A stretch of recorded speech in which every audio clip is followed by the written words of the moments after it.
Right, just beyond 4:30 on a Friday afternoon means it's time for me to say, not every day, but once in a week, voices of note get up and speak. They tell stories. These voices, you know. Listen up, man. Listen up to the show. A man or woman, listen up to the show. For voices that move and voices that shape, this is the show. This is My Mixtape. My name is Soup here on My Mixtape. As always, behind the controls, faithfully, is Tile NC. We have the good folks from Lavanya, Bhutan, and Kushap who are doing the filming. As you know, as some of you know, we are on video, right? And you're probably wondering who is my guest. And if you've seen the Facebook post on Radio Valley, you know who the guest is. But you probably don't know who he is. All right. Even I don't know who he is. I mean, like, I've known him for I don't know, 20, 30 years. But what exactly does he do? Now that's the strange question. All right. Here's the thing about him. I thought he was a bureaucrat, and I just found out about 2 minutes ago that he's not. All right. And that's how unknown he is, yet needs to be known. At least his work, I mean, and his organization, it needs to be out there, but none of us know much about it, which is precisely the why I have called to the show the CEO of the Royal Securities Exchange of Bhutan Limited, Dorji Phuntsho, my good friend, as I often refer to him as Tiger Bhai. All right, so that's probably the name I may be referring to him by, Tiger Bhai or Dorji Bhai. Right, so Dorji Bhai, thank you so much for coming here onto the show. Would you like to say anything, any opening words to our listeners out there? Good afternoon. Okay, good afternoon. Well, and, it's quite beyond afternoon. All right. Yes. All right, yeah. So, yeah. Of course, it's an honor to be here. And especially, I feel that there is a need to sensitize, what I do and what my organization is doing, especially in the financial sector. Okay. Now, see, when I say my microphone doesn't seem to be on. You're right, my microphone is on. Yes, now it's on. All right, okay. So when Dorji says something like that he needs to sensitize people about the work that he's doing and his organization, let me just tell you that although we've been looking for sponsors, this is not sponsored by his organization or any other organization yet, all right? But the important thing that I realize is your work. And your organization, Dorji. That is extremely important, I think, particularly at a time when the entire world is being so savvy about it, right? And we have yet to warm up to this idea. I remember the first time that I wrote about the stock exchange, or the so-called stock exchange in Bhutan, which is more than something like 25 years ago as a rookie reporter. I felt, okay, another 10, 15 years from now, we'll all be probably knowing a lot more. Sad to say, 25 years from now, most of us still don't know. I still don't know much about the stocks or the Securities Exchange or anything. But before we get on to that, Dorji, I just need people to understand you. One of the reasons why you are here on the show is also because you're a forthcoming personality, in the sense that you are ready to talk about things. You're not one of those people who keeps things within themselves. I know you're rather withdrawn in certain ways. You're reserved, but yet you're ready to talk about new ideas, and you accept and you're open about these things, and you also have a very a mind that wants to contribute. I know that for a fact, and which is why it is my pleasure to welcome you once again onto the show. All right, so just so that the guy out there who's listening, or the girl out there who's listening, gets to know who you are, tell us a bit about yourself. What kind of family you grew up in, where you did your education, and how you ended up at the RSEBL, that journey. Well, in a way, probably nobody asked me this question before, so I kind of got off track. Okay, doesn't matter. Just to bring back the memories. Okay. Of course, I'm born and brought up in Thimphu. Right. I studied in Lungtazampa for a while. Then my dad was transferred to Bhutan. So then most of my childhood, we had to go along, tag along with our parents. So I spent quite a deal of about 2-3 years in Bhutan, then to Tongsa, then to various other. Tashi yes, I remember going to your house. Yes, then Kamalung, and those were, while we were studying. Right. Then got back to Thimphu. So, in a way, I had experienced the urban life, what we used to call before. Thimphu was the happening place. It still is. It still is. Yeah. And going away from Thimphu, when you look back in Bhutan, where I still remember during those times, they didn't even have electricity there. So you could imagine what kind of transformation, what kind of mindset, you would be able to go through that in that environment. Wow. Yeah, so in any case, when I got to know you, you were probably just in Sharapse at that time. Your brothers, no, in fact I got to know you through your brothers, right? Yeah, sure. Through your older brothers, right? And in any case, right, so I know that you were at Sharapse also for a while.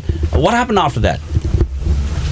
Well, after that I graduated and then got back to Thimphu. Then I joined the Royal Monetary Authority of Bhutan. Right, the RMA. Yes, considering my background, I guess during those days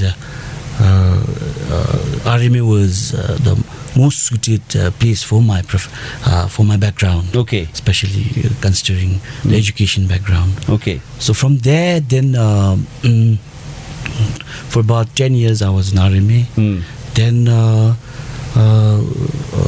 I was nominated as the CEO of the Royal Securities Exchange of Bhutan.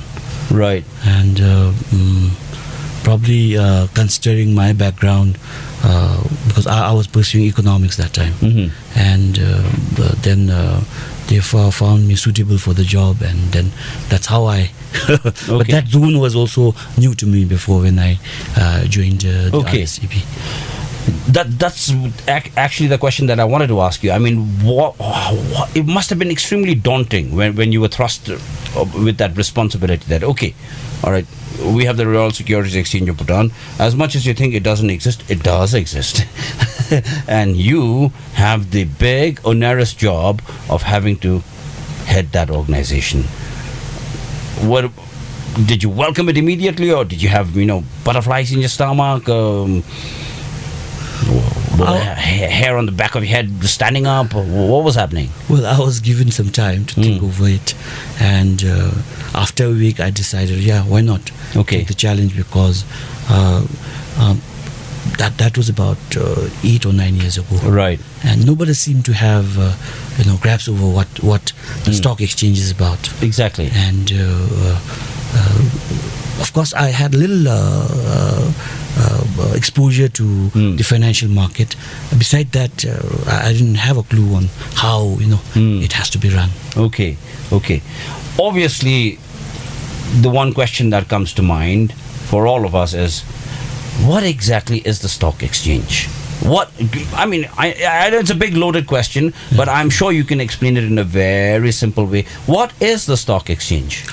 Well, it's a place. It's a place where you sell or buy goods, in a simple term. Okay, so it's like a shop, let's say. Yes. It's like a shop. Okay, fine. Then? It's a platform where, you have a set of suppliers. Okay. And you have the buyers, the demand. All right, so it's a marketplace. Yes, it's not a shop. It's a marketplace. All right, okay. Yes, so you have buyers and sellers. Sellers, yeah. What are they buying and selling? It's the ownership of the companies. Right. The first thing is normally when you tend to relate stock exchange, normally it's the equity part. Okay. So equity is the ownership of the companies. Right. So what happens is when a company wants to go public, for various reasons, company go public for various reasons. Okay. One, they would want to expand their business. Okay. So they look out for funds, right? And where do you go? You have the option to go and borrow from banks, borrow from your friends, or from your family, or you have the option to come to the capital market. That's And when you do that, you're selling a part of your ownership of that company. Right. And that's how you raise funds. Okay. And of course, you have to part with your, like I said, the ownership at that cost. And for the investors, now for the buyers, probably they may aspire to be an owner of, say, a manufacturing company. Okay. But they do not have the requisite skills to start, or they do not have the links, and that's how that's how it works. Now, okay, you find someone who is selling part of a, say for instance, a manufacturing company, and he feels, oh, that's what I aspire to, be an owner of. Okay. So that's how he says, okay, I'll buy, say, 5% of the stake of that company. Okay. So that's how he becomes part ownership of that company. Right. So that would be your typical buyer in a stock market, at least in the Bhutanese stock market? Well, here, normally when when a company go for public, they tend to float about 25 to 30% to the general public. Right. So that's when they sell the shares to the general public. So that's just to reiterate. That is one of the reasons why somebody might want to buy shares. You want to sell your company. Okay. Right. The first thing, you as the owner of a company, what do you want to do? You are looking for cheaper avenues to raise funds. Say you want to expand your business. So that's the first thing you want to do. All right. Okay. You part your ownership from the company and you sack it off to the general public. Right. Number two could be because you feel that it's right time that your company should be managed by professionals. Okay. So you want to take a backstage and you want to be on the board as a chairman or as a board of director, and you want your company to be run by a set of professional management. Okay. So this could be the second reason why they want to go sell their ownership and come to the capital market. Third, when you come to the capital market, that's the stock market or stock exchange, you have advantage in the sense that you're subject to disclosures, in the sense that you have to disclose your information. Yeah, obviously, right. So when you're subject to certain code of governance, right, that's ultimately it's for the company itself, and then you're subject to transparency. That's obviously everything. So you have good governance kicking in.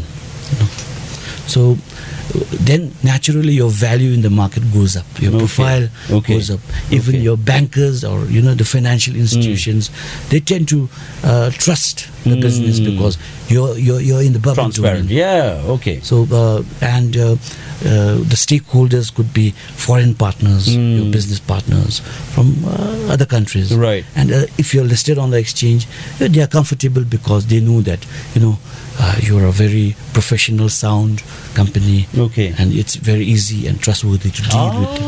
Okay. So I wasn't aware of that, but yeah, that's obviously one of the advantages of if you think it's right for your company, right? The credibility that comes from being on the stock market as well. It gives you a great deal of credibility. All right. But typically, who would want to buy shares in any company is the next question that I want to ask you. And I realize that many of you listeners out there, or you who's listening, or you watching on YouTube, you probably may not be very interested in this subject, but I tell you, if you learn about this stuff, it will benefit you. It will. I'm not saying it might, I'm saying it will. And I mean, if you learn about this stuff and you take action on it, it will benefit you. All right. So that's why therefore this talk, and we will talk further about that. But of course, this is my mixtape and we need to be dealing with music as well. So Dorji bhai, I take a look at your playlist and I see that it is headed by a song that calls for people to be imaginative. So it's Imagine by John Lennon. Tell us why this is on your playlist. Well, somehow I feel that this song has in a way, carved my values. Okay. And my thought process towards life. I was not probably a philosophical person before I listened to this song. Okay. And back in those days, I was in Punakha. I was studying in Punakha. Okay. And, a friend of mine, he came up with the song and he let me listen to the song, and I found the lyrics very, very relevant. Okay. Very relevant to, what's happening in the world, and then I think that may be the reason why I also opted for economics. Okay. Wow. Okay. All right. So, what is quite clear, as Dorji is saying right now, is that this song had that sort of a profound effect on him, where he began to view his life and his life choices in a different way. All right. And I agree, if you really listen to the lyrics and even to the tune, this was an extremely powerful song for its time, and it can still be. So let's check out John Lennon's Imagine.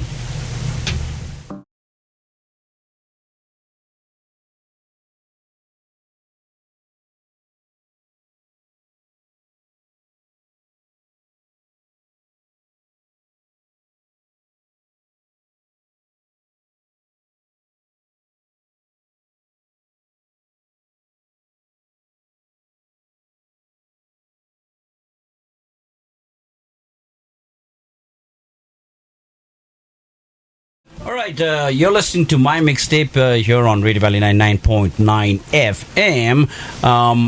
My guest here today, in case you tuned in late and you don't know, my guest here today is Dorji Phuntsho, the CEO of the Royal Securities Exchange of Bhutan Limited.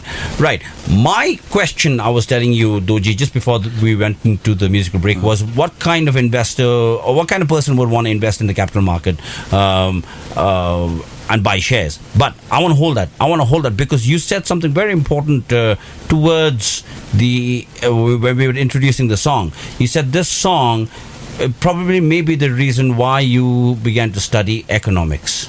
I am intrigued. I'm intrigued. Can you elaborate? Well, it talks about social welfare for me, the way I understood. Yeah.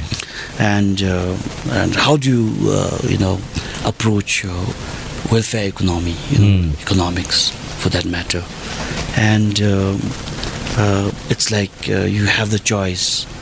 Equity, it's like equitable distribution of wealth in equitable manner. Okay. Or you have the growth model where you want to grow, you want the rich to grow first. So you have two choices. Right. So welfare economics talks about having that trade-off and trying to manage. So in a way, I feel that the song has somehow put me that. Right. Well, yeah, and I understand also, and you felt that. I mean, it says the song says stuff like, "You may say I'm a dreamer, but I'm not the only one," and I get it. I mean, like a lot of us may tend to look at people who work in finance and economists as being very factual and matter of fact and being profit and cash oriented and all of that stuff, but you're dreamers as well. In fact, some of the greatest dreamers in history have been in the field of economics, have come from the world of economics, as strange as that may sound, and I understand that in the end we're all trying to find our place in this world, and we're all trying to, I guess, make sense of this life, no? And one way to do that, I think, is to be able to contribute in whatever way it is, and that's probably the number one reason, besides learning about stocks and the securities and all that, and investment culture, and besides all of that, the one reason why I've brought you onto the show, Dorji, I know, is that because you are a person also who believes that you have to contribute to society, to your own people, to the world.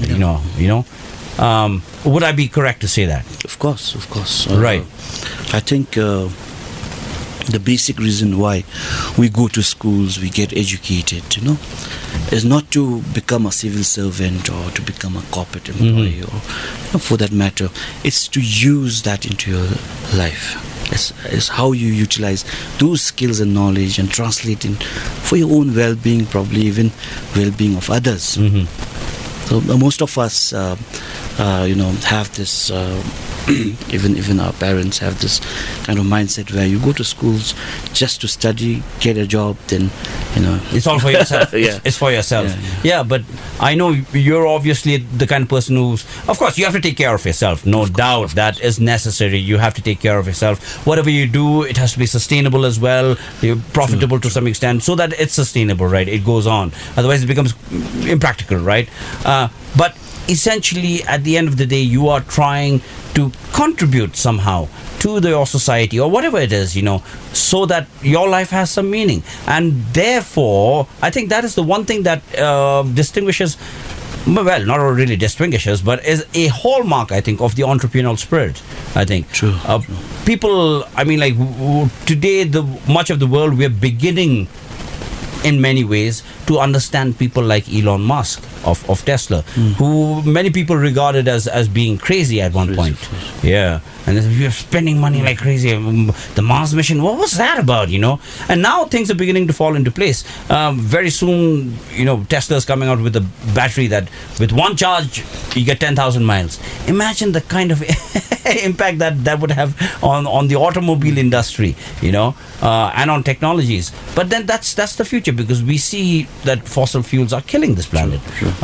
We see also that it's just not sustainable, right? And fuel prices are shooting up every day along with the population. And then you have people like Elon Musk who are seeking answers, in this world. And I have the fortune, I think, of knowing some people, yourself included, who think beyond that, who want to contribute that way. Well, since you came out with Elon Musk, right?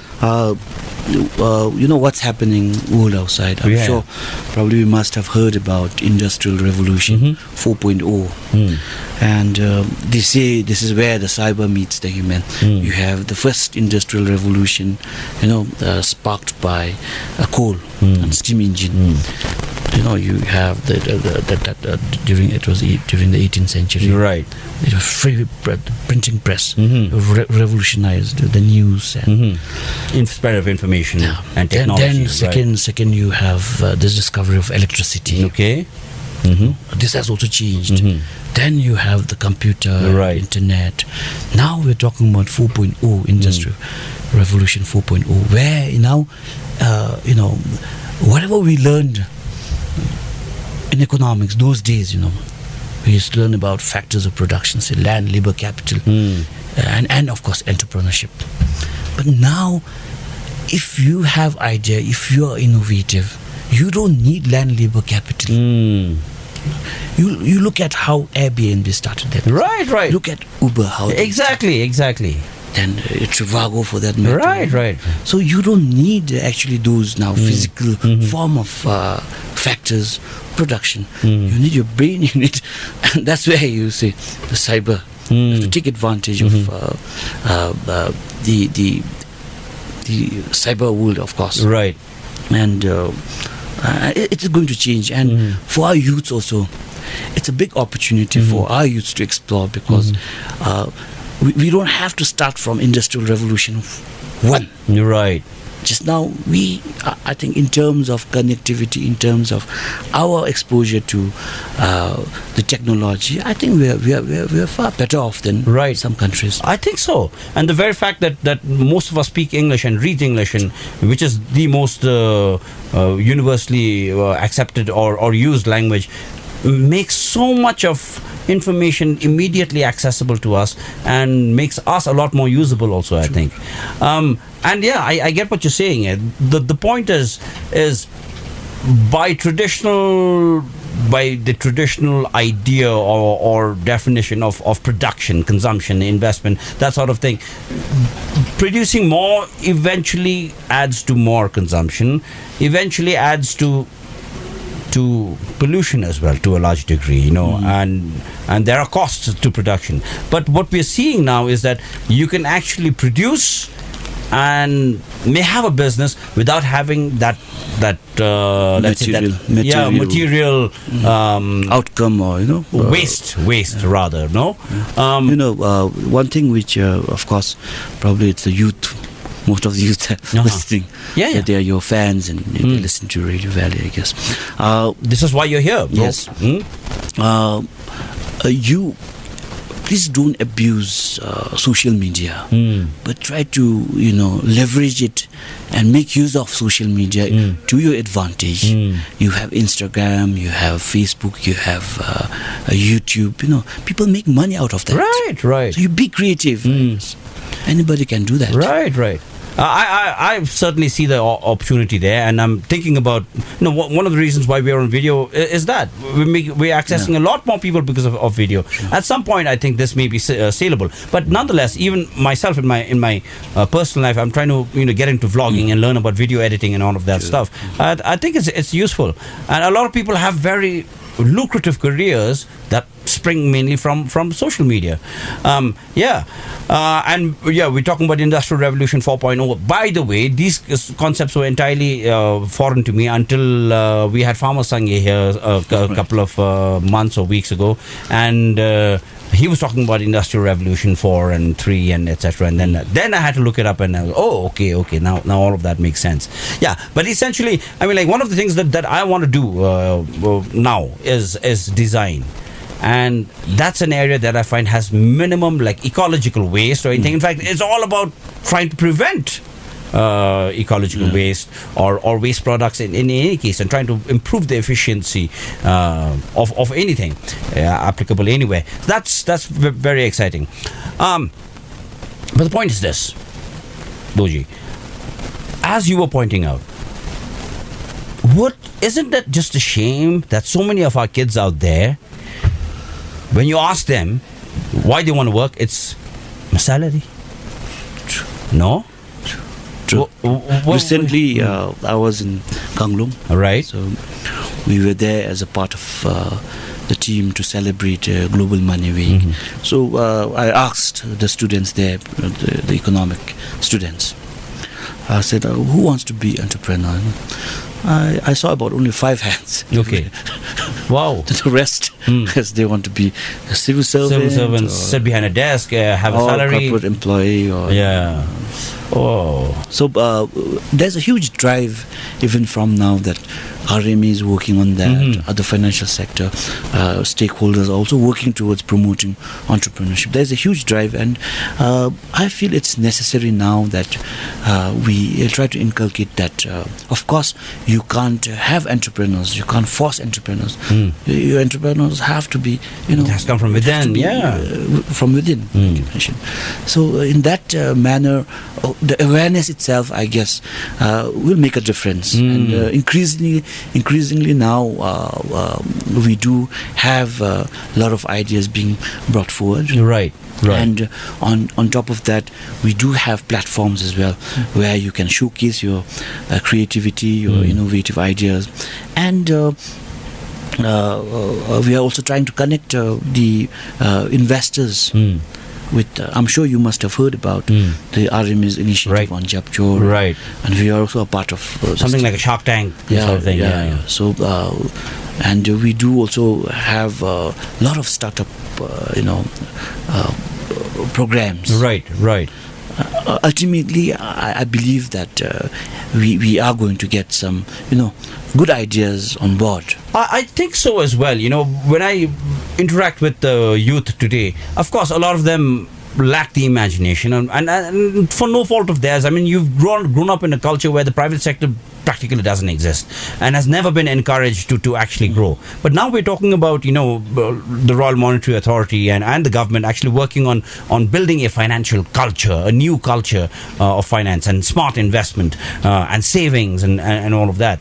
And I think even the world itself is getting more creative where business is concerned. And because the internet and social media brings all that information to us, I think kids are getting a lot more savvy. So you do meet, the rare kind of kids these days. I mean, well, I have to call them, or certainly not the majority, they're the minority, but there are some of them who are extremely smart and are looking at new ways and new ideas, and that's exciting to see. Right. We will continue this discussion, and I still have to ask you about the stock market, and we will elaborate that. So we'll take it in bits and pieces, right? But right now, back to your playlist. When I look at your playlist, it's just doesn't make sense. I mean, an economist, somebody in finance, listening to Imagine by John Lennon, Blowing in the Wind by Bob Dylan. What else over here? Bad Moon Rising by CCR, Civil War by GNR, Stand By Me by Benny King. How come?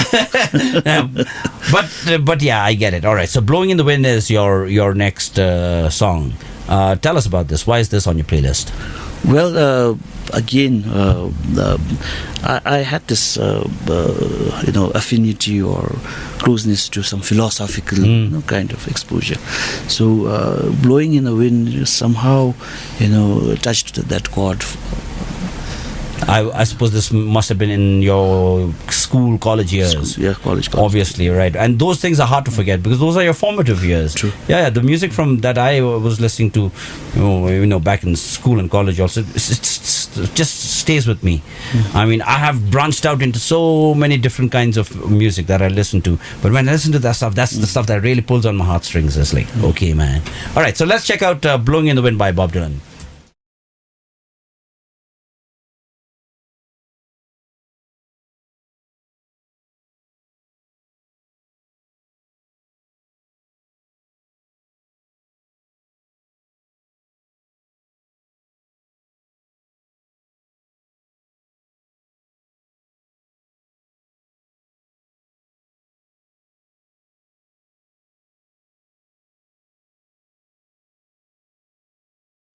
And My Mixtape, the show where you hear voices that move and voices that shape.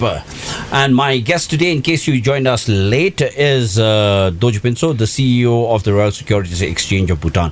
We've been talking about a lot of things, such as on the entrepreneurial spirit, the industrial revolution, the culture of investment, and the stock market in particular, where the discussion, we digressed the discussion for a while, but with a specific purpose. Let's get back to that discussion. Dorji, typically, what kind of person would want to invest in stocks or get into the capital market to buy stocks?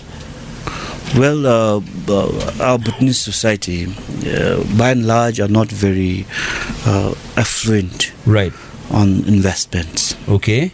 For us, I guess, building a house or buying a land, buying a car, we treat it as investment. But we don't look at what kind of asset. At the end of the day, we don't differentiate between what is asset and what are liabilities. Okay. So assets, in a simple, definition of assets, something which you own and something that generates income. Okay. It has to generate income. Yes, of course. If you leave your land fallow, if not generating income, you're paying tax. It's a liability to you. All right. So I mean, not necessarily it has to be asset, right? Of right. Course. Okay. All right. So let's say I have a car, right? And I feel that once I own this car, it's something that belongs to me. It all has a resale value, so it's an asset. Yeah, true. It's how you utilize your car. Right. But it has a resale value. But it's not generating any income. True. So it would be a liability then. True. There you go. Unless now, you have to reach on time. It adds value to your life. Not necessarily through monetary gains. Okay. But that could be. Okay. But do we need a Porsche car just to, exactly, drive to your office? Right. That's the question.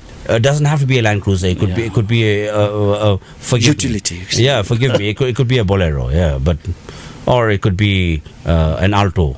By the way, I think I might end up buying one of those. So we do have different asset class So it's very important that we try to distinguish what are asset classes. Okay. So investing in stock market, you're investing in a different kind of asset class. That's ownership. Okay. The underlying assets are your shares. It's the ownership that you're investing in. Okay.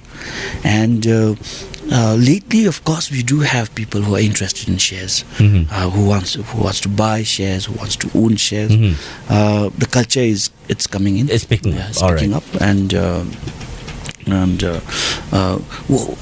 what do you actually gain when you invest in stock market? Usually, stock market is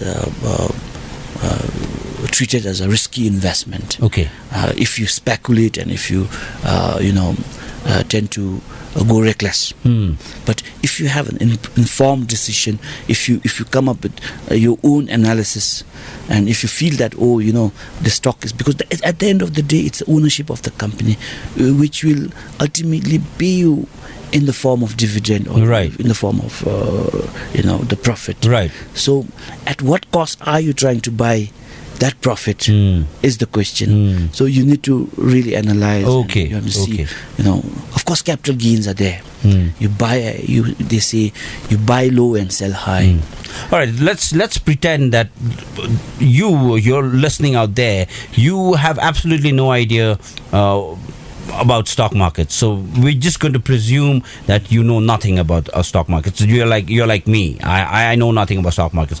All right. So here's what happens. All right. Now I have money, right? Let's say I own 2 or 3 different businesses where I put in my hours, and therefore over the years I have amassed quite a bit of money in my account. Now that money could be sitting in the bank, doing nothing. I am thinking, all right, let me make that money work for me, rather than me having to actually spend my time and energy using that money on another company and getting another headache. Let somebody else work for me. Yes. Right. So there's this very lucrative company. I've done my math and I look at and I see that they look very profitable. It may be a good thing to buy their shares. So once they float their shares, I take my money, I go and buy their shares. So essentially what's happening is that I'm making part owner. Right. I become part owner of that. So when they declare their profits, that share, that percentage that I own, I will be getting a commensurate level of profit. Yes. That which is called dividend. Right. Okay. So essentially, therefore, I think the typical investor would be somebody also who wants the money to work for him. Not necessarily. We have different class of investors. Okay. Number one, like you mentioned, of course, you have huge disposable income. You don't know where to invest. Right. You don't have a business idea. Okay. So now you invest into a company, a lucrative company which is doing well, and you become a part of owner. You want to own 5% of that company. You sit back, relax, enjoy. At the end of the day, what you get is in the form of dividends. Right. So you have the choice. Now, second is you're a little innovative than that. Okay. You want to make again income out of the exchange. Okay. Oh wow. Okay. Shares. Okay. That's where now traders come in. You have this trading. So all this stuff that we keep hearing about on the news about the Nasdaq and the Dow Jones and all that's all that what's happening is so now trading, the right? trader in you says I own a part of the company 5%. Now when you look at the market price, it's gone up by say 2 folds, and you feel if I sell part of that stake, now I'm going to recover what I've already invested. Spent, yeah. And plus I'll have some residual income which I can invest further into another stock. Okay. So that's how that trading again mentality steps in. Okay. But that doesn't happen here, does it? To us, there it does. Yeah. There are few people who do it. I'm glad to know. They pick up stocks. Lately, our minimum trading volume would be about 1 million. Million in minimum what? Million new drum in a day. In a trading day, we have 3 trading days in a week. Okay. So minimum is about 1 million. Today, I forgot to tell you that our market size is about 44 billion. Wow. Means we have 21 listed companies. Right. The companies listed on the exchange. And if you value these companies today, it's 44 billion. Okay. Which is about close to 30% of the GDP. Wow. So things have picked up then. For our size of economy, at times, my personal opinion, I feel that the size is not that bad. Okay. Considering the economy, activities of right, that things are happening in our economy. It's a credit-driven economy, so 44 billion is, that's an astounding number. I'm absolutely. I don't understand finance and commerce and economics and all that stuff, but still, I can see that's a very impressive figure. Especially like you said, when you put it against the GDP, you're like, wow, that is very impressive. And I did not imagine years ago that there was any activity happening, at the stock, that the Royal Securities. Why does it have to be so difficult? Royal Securities or RSEBL, just the stock exchange. I think that's a simple way to do it, right? Yeah, stock exchange. All right. Excellent. Whew. So there are people who are actually doing trading. And what do you need to do in order to be a trader? The first thing you have to do is get in touch with a broker. Okay. It's very important because all the risk management is done by the broker. The broker ensures that there are stocks available for you if you want to pick up from the market, and they also ensures that you have adequate money to pay for that stocks. Okay. So you get in touch with the broker, register yourself. We have online trading as well. You could get access to online as well.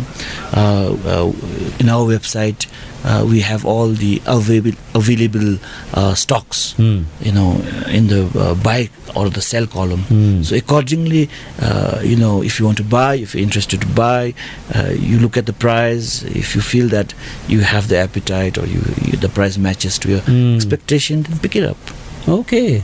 One of the wealthiest people that I know seems to have, of course, he worked hard and he did actual work, and he was a consultant and all of that, and he had savings, etc. But from what I hear, and by his own admission as well, he made his fortune on the stock market.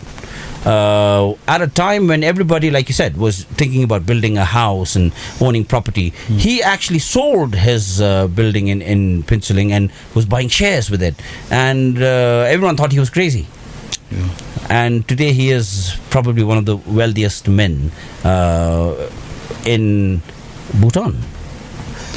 Look, you see how people value how rich you are in the developed world. You see that, today it's Jeff Bezos, the Amazon guy. He's worth about 80 billion US. How do you really measure that? You measure through stock market. Right. So Bill Gates. Yes, it was just 54. Valuation of the stocks. Yeah. Ambani is about 44 billion. So that depends on his portfolio. Right? That's how you're measured. That's why it's like in a way it acts as a barometer, or for the economy as well. Okay. Provided all the good companies, provided that movers and shakers of that economy is listed on the exchange. Okay. So coming to the investors part, so you need not necessarily have big money to invest. You can start. Okay. You can start with a small amount of your saving. Like you mentioned, saving is something which we our Bhutanese society, we lack this culture. And we spend first, then we save later. Yeah. But now it should be the other way around. Okay. Let's try to save first, then try to manage your spending. I can certainly use that advice. I really can use based that on advice. That, because we by nature can actually manage. All right. I wanted to narrate this analogy. Okay. What happens in India, for instance? Inflation, price goes up. Okay. They eat the same amount of roti. Okay. The family, they eat the same amount. But the size of the roti is reduced. Okay. Because of the cost. Right. But here in Bhutan, it doesn't impact anyone. In fact, when it becomes expensive, we tend to consume more. I didn't get that. Is that really true? I mean, like, for example, in India. Yeah. I got the roti example. Okay. So because you're here, you look at that. You have chili, fresh chilies, right, coming up, $1,000. Okay. There's a market. That's a price. Okay. Inflation doesn't matter. Actually. Right. See, so what you're saying is, let's say in India, a family is consuming roti, and let's say every morning they're having 1 kg of flour for the roti. Because the price of the flour has gone up, yes, now they're consuming 750 grams. But the number of rotis will be the same. Right. Just the size will be smaller psychologically. Anyway, but Bhutanese for us, okay, today I need 5 kgs of chilies this week for my ematachi and my shakampa and my sikam and all of that. Next week the chili prices doubled, but I still need 5 kilos. Well, that's what I see here. Okay, but I'm not trying to generalize everyone. Right. And what are you trying to say by that? That's what I was saying. We tend to spend first and save later. Okay. So if we can, try to ration ourselves, save first, then the remaining income try to. So why should we save then? You have now. That's the important question. Right. Now. That's the important. That's the personal finance now. Your financial well-being is a paramount. I find it very important. Okay. Especially in Bhutan, when we say, we value well-being of a person. Right. GNH or your overall well-being, your material well-being counts a lot, in fact. Yeah. And why do you save? Well, education, probably till class 12 now that the government is provided you are a good student. Primary health facilities, the government gives you that as well, right? As well. But now, beyond that, if you have to spend, do you have the appetite, or do you have the capacity to spend? If you have saved, of course, tomorrow, if the hospital here is not able to provide you that facility, straight away, you can move to Siliguri, or for that matter, even to Kolkata or Delhi. Right. You don't need government to support you for this. Right. And even if your children want to study, if you want your children to study, not in Bhutan, but abroad, say, for whatever reasons, you feel uncomfortable with so for that also, you need finance. Right. Finance. And it makes your life easier, actually. Okay. All right. So for those of you out there who don't have a habit of saving, there you go.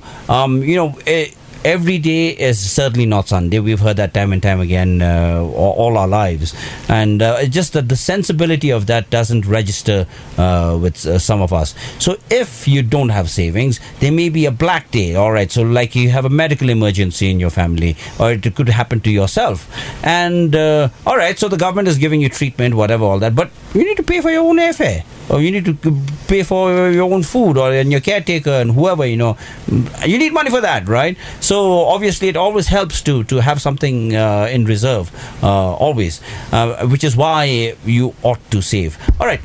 All right, let's quickly get into the next song on your playlist, Dorji, and we'll come back quickly to just talk about some hypothetical situations that may arise, say, for anybody who's thinking about the stock market and stuff like that. All right, so Under the Bridge by Salt and Pepper. Tell us about this. Is it Under the Bridge by Red Hot Chili Peppers? It should have been. It should have been Red Hot Chili Peppers. This is Mixtape. Salt and Pepper. No, it's not Salt and Pepper. It's Under the Bridge by Red Hot Chili Peppers. Thank God I know my music. Right. All right, tell us about this. For no other reasons, I find this music very soothing. Right. Well, okay, so that's good enough for us, and I do love the song as well. So yeah, let's check out Red Hot Chili RHCP with Under the Bridge.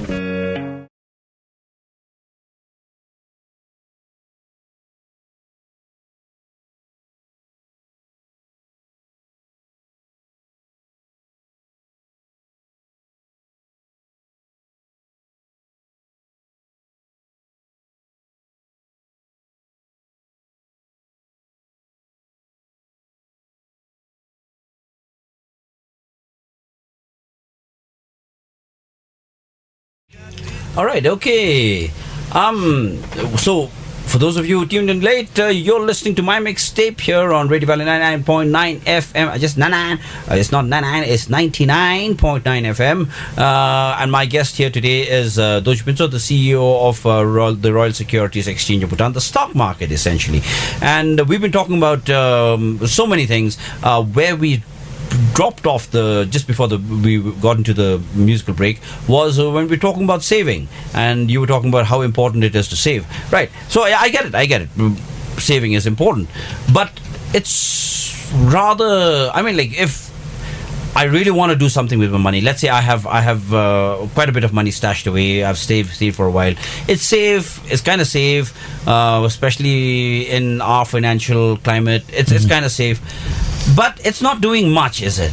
I want to get a little more adventurous, let's say, with the money that I have. Then what do I do? Well, you have, the first option is, if you're creative, if you're innovative, if you have entrepreneurial skills, the first option is explore. Okay. What are the opportunities? Right. You start your own business. Right. With that capital. Okay. And if you feel that it's missing in you, then look for... Or you don't have the time to go into another business, you already own 4 or 5 and that's giving you enough headache, then Then you look for an asset class which gives you a decent return. Okay. Right now, the bank must be providing about 5% per annum. Okay. Whereas if you invest in stocks, the effective last year the effective rate of return was about 20%. Wow. If you had bought from at the market prices. Right. So it gives you some choice. Okay. And for that you need to have again the risk appetite to you have to be adventurous. And you do have fixed income. We call it these are debt instruments, which are bonds, say corporate bond, company bonds. So these are also safe instruments where you can invest. Okay. So basically, you need to beat the inflation. Right. Your savings have to beat the inflation. All right. Let me ask a question that may sound like a very stupid question to some people out there, and probably to you as well. Look, now if I take my money and I go and do it on a private scale where the government is not involved, right? And I gamble. I mean, like, I play cards. It's called gambling. But if I go and do the same thing, I trade in stocks, it's not gambling? There's a difference. All right, okay, please. Difference. Okay. Gambling, you're banking on sheer luck. Right.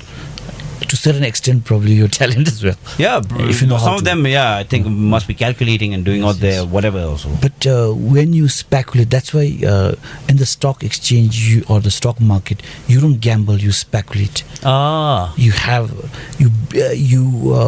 trade on the basis of information. Well, but you could argue that that's what gamblers do as well. But the inherent qualities at the end of the day, it's the company. Right. The underlying asset of that, underlying. Well, in gambling, it's the guy sitting across the table. His money is the asset as well. So, but he's not going to generate income, right? But he's going to generate income for me. But his money is going to be my income. No, the difference. Okay. What I'm saying. Okay. Difference is, at the end of the day, number one, you're creating value in the economy. See. Okay. When you buy, say, for the first time. All right. In the stock market. Okay. The company needs money. Okay. You're there as an investor. Right. You've invested. Okay. The company is doing well. The stock prices have gone up. your capital gain is a reward for you for taking up that risk. Right. So now you're selling it. Okay, now you have another trader or the buyer who feels that 15 years or 10 years or 5 years from now, this company is going to do well. It's going to expand, have franchise or whatever. It's going to expand. It's going to do well. So that's on that basis I come in. Okay. But couldn't you argue that even in say what is considered illegal? But that's gambling, not luck. It depends on the performance of the, number one, performance of the economy, performance of that company, other factors as well. Right. But I mean, poker players will say it's never luck. It's your skill. It's 90% skill, and there's an argument there as well. If I'm just picking on you. Of course. Yeah, because this is the same exact questions that we have to face when we go outside and try to propagate. Yeah, because if I on a personal level get a foreign businessman and do some business with him, and we have a business here in Bhutan, is fronting. But if the government does it, it's foreign direct investment, or it's bilateral aid. I don't know, man. Well, I think I guess at the end of the day, it's important whether you're whatever you're putting, whether it's adding value in the economy. Exactly. Whether it's it's for consumption or whether it's for productive purpose. Okay. I guess that's the difference. And I agree entirely. I agree absolutely. I was just picking on you and picking your brains about this. Just a few anomalies that I find double standards, as it were, in society. But I get it. Yeah. Essentially, are you bringing in value? I think that's the most important question that you have to ask yourself at the end of the day, right? Yeah. One of my friends says, his father was a distinguished civil servant, and his father always tells him, when you go to the mirror to shave yourself in the morning, you better be able to look at yourself. And I think that's important. And if you really care about your life, you will be asking, am I bringing value, right? And therefore, this question that I was, bringing up time and again in this conversation, how sad it is to hear some of our kids say that they're working just for the salary. I can't really blame them. Also, some of them don't have the imagination. I haven't grown up in that sort of environment, but I do think it's changing also. Yes, truly. Generally, I guess it's not because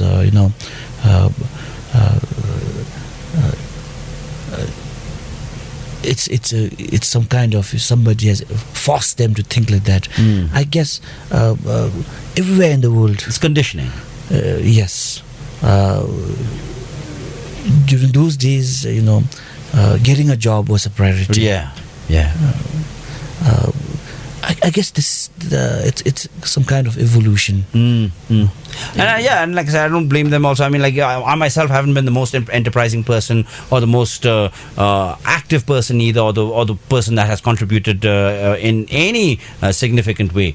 But it took me a long time. I tried so many things in my life, and never feeling that inner that drive. Why am I doing this? And I think for a while, for some years with journalism, it was there. It really was there, and that sense of purpose and all of that was there, which I think over the years has taken a different direction. And then I was looking for this new thing. What? And I'm telling myself, look, I'm in my 40s now. I have no excuses. This is the age where I have to stand up for myself. I can't say I'm experimenting and I made a mistake and blah blah blah.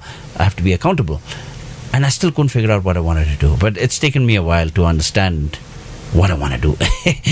I'm going to do what I want to do. Anyway, no details about that yet. But yeah, essentially, I get the point. Yeah. You need... No, it doesn't matter, at what point of time you realize there's a calling. At the end of the day, if there's a calling, yes, that's you know it, and you feel it. Yeah, that's it. Simple as that. Right. And if you look around, for instance, since we are talking about investments, Warren Buffett. Warren Buffett, yeah. He also, had a lot of his share of failures. Yeah. some of the greatest names in history have had many failures. Even the Buddha himself, I mean, the one we consider the enlightened one, it went through that period of asceticism where he lived on berries and water and severe said before he realized, no, that's not it. It's the middle path. Yeah. Right. So all of us. But let's just kind of recap on what we've been talking about. Overwhelmingly, what I can, or let's say in summary, what comes out clear right now, Dorji, as far as my listeners out there, I want you guys to remember these things. One is a save. It's probably a very prudent decision to save, right? Think about saving first before you think about spending. Yes. Right? Yes. Then invest. That's if you have of course. Disposable income. You've saved quite a bit. But practically, I mean, since most of our youth, since most of my listeners out there are youth, practically, what are the things that you'd like them to remember to be financially savvy? First, you make that pool of money. Right. You need to save. Right. It has to start from savings. Okay. Then, naturally now, you have to think about investments after you save. How you can generate, again, additional income on that savings. And that's when you try to explore what are the options available in the market. Try to look at the inflation rate, very important. Okay. And what are the other asset classes you have? Okay, you have fixed deposit. One way of saving it is in the form of fixed deposit. Right. Second, you can open up a recurring deposit again. Third, if it permits, maybe you look at a long-term capital gain.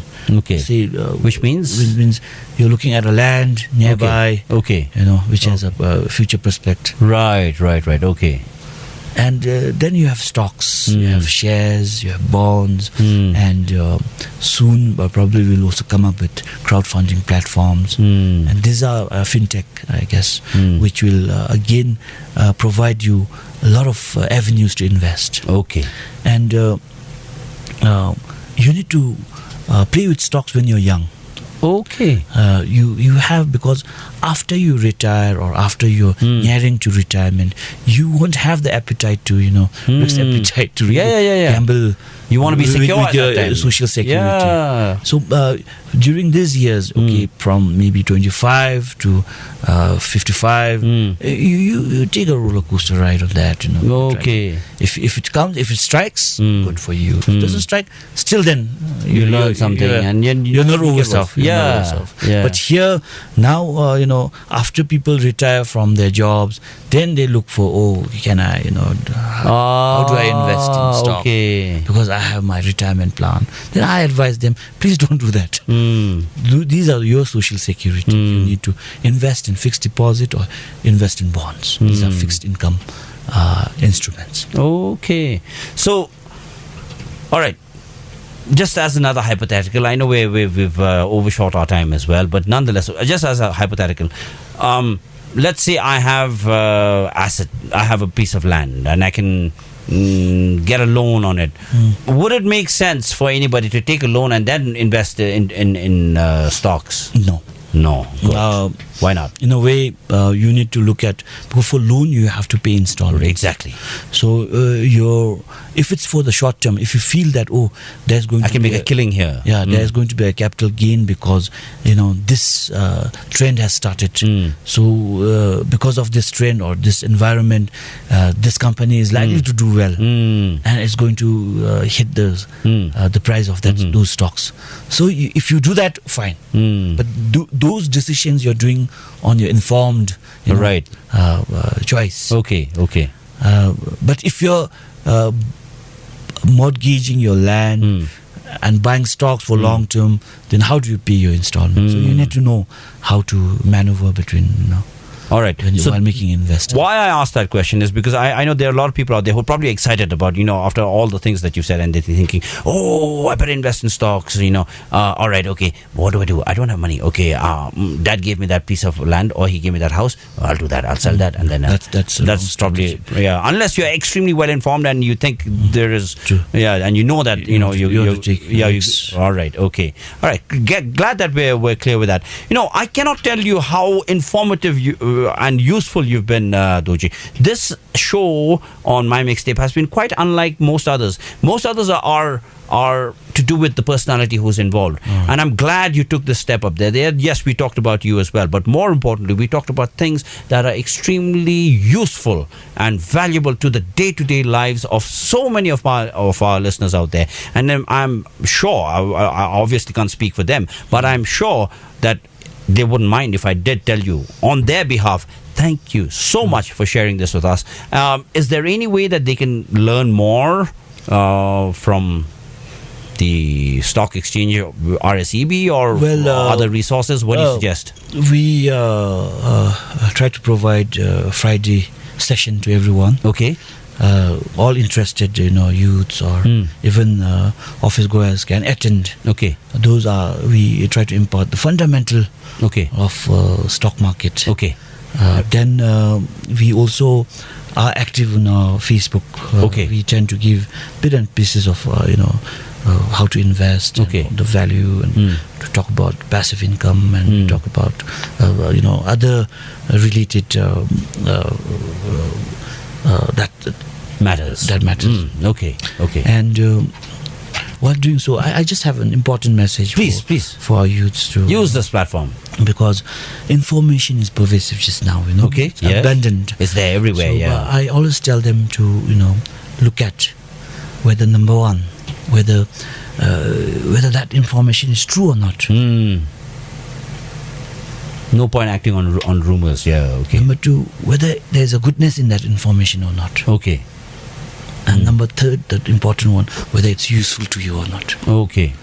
So, even for stock market, whether you have to distinguish what are rumors, what are truth, what are facts. Okay.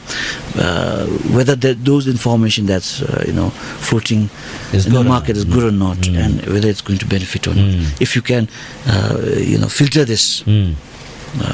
Even for your personal life, I guess it makes sense. It kind of adds to